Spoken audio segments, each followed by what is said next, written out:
वेंकैया नामक एक आदमी रहता था। वो बहुत गरीबी में जी रहा था। वो अपनी पत्नी और बेटे के साथ एक छोटे घर में रहता था। वेंकैया एक छोटे होटल में काम करता था।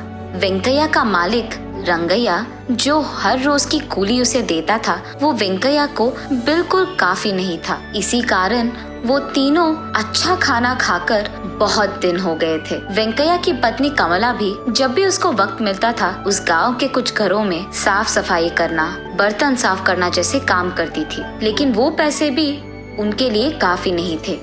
इस कारण पति पत्नी दोनों एक दिन घर में बैठकर ऐसे बात करते हैं,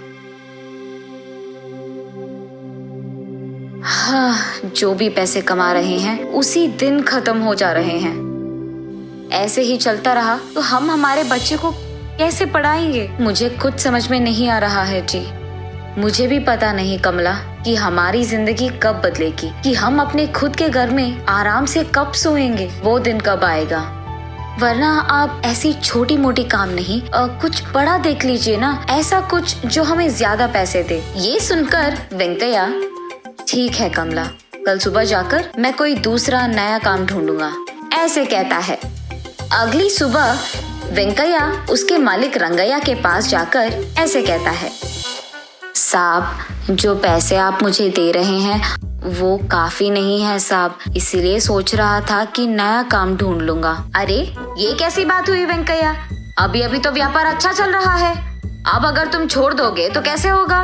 बात तो सही है साहब, लेकिन ठीक है, एक काम करो, हमारे होटल में लोगों को मछली की करी बहुत अच्छी लगती है ना, तुम्हें मछली पकड़ना तो वैसे भी आता है, तुम हर रोज होटल को मछलियाँ लाओ, ऐसे करके तुम्हें भी ज्यादा पैसे मिलेंगे और मेरा व्यापार भी बढ़ेगा। ठीक है साहब, मैं कल से ही मछलियाँ पकड़ के लेके आऊंगा। ये कहकर वो वहाँ से चले जाता है। अगले दिन वेंकैया मछलियाँ पकड़ने पास में मौजूद तालाब को जाता है और वहाँ कुछ मछलियाँ पकड़ता है।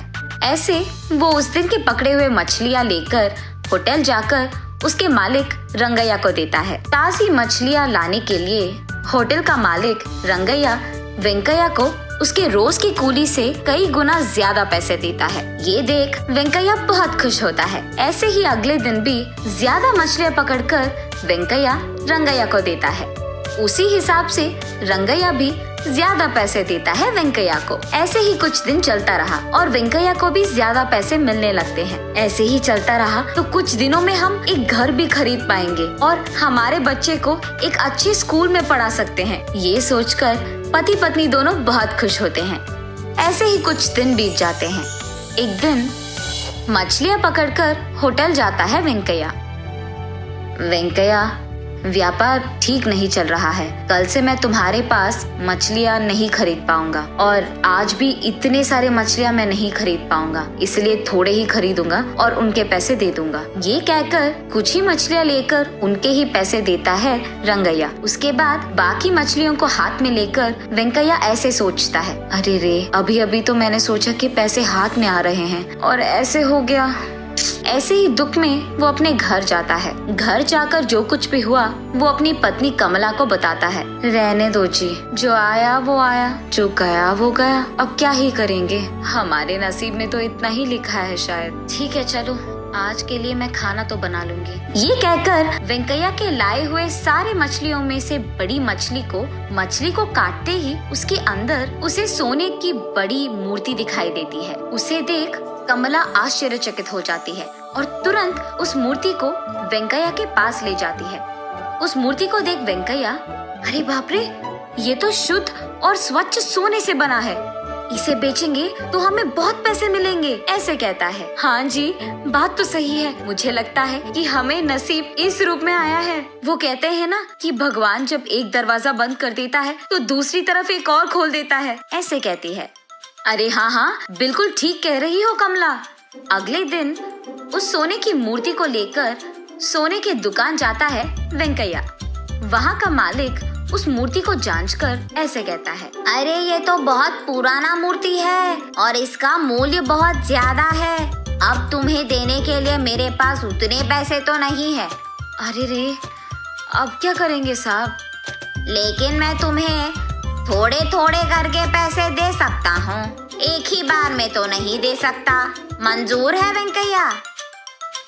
ठीक है, वही करेंगे फिर। ये कहकर उस मूर्ति को बेचकर थोड़े पैसे घर ले जाता है वेंकैया। लिए उन पैसों से सबसे पहले वो एक होटल शुरू करता है और उस होटल में वो मछली की बिरयानी को बेचना शुरू करता है।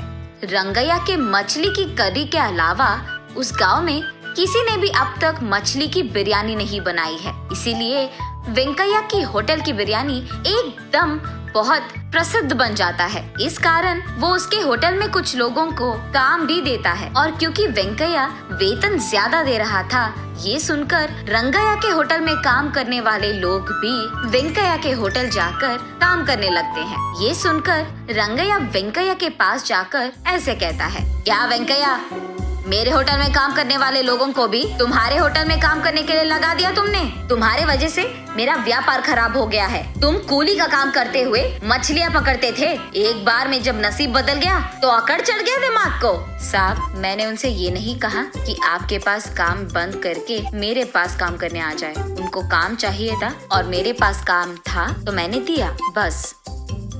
जरा मैं भी तो देखूं कि कितने दिन तुम ऐसे ही व्यापार चलाओगे। व्यापार चलाना आसान नहीं होता है वेंकैया, हमारे परिवार में ये बहुत सालों से आ रहा है। एक बार जो नुकसान आ गया ना, तुम वापस कूली का काम ही करने लगोगे। याद रखना। क्या कहीं लिखा है कि आप जैसे लोग ही व्यापार कर सकते हैं और हमारे जैसे नहीं? और वैसे भी मुझे कोई डर नहीं है साहब, अगर मेरा व्यापार नहीं चला तो मैं वापस कूली का काम कर ही लूंगा, लेकिन आप तो वो भी नहीं कर पाएंगे। आपका व्यापार वैसे भी ठीक तो नहीं चल रहा, तो जरा आप ही देख लो, कूली का काम करना है या कोई और। ऐसे आराम से रंगैया को जवाब दे देता है वेंकैया। ये सुनकर गुस्से में चुपचाप वहाँ से चले जाता है रंगैया। एक तरफ होटल चलाते हुए कमाकर, दूसरी तरफ उस सोने के दुकान के मालिक से पैसे लेता है वेंकैया। उन्हीं पैसों से उसके बेटे को एक अच्छे स्कूल में पढ़ाता है, एक अच्छा घर भी खरीदता है और उसकी बीवी को ढेर सारे गहने खरीदता है। ऐसे कुछ ही दिनों में वेंकैया काम के लिए ढूंढने के स्थान से काम देने के स्थान तक जाता है।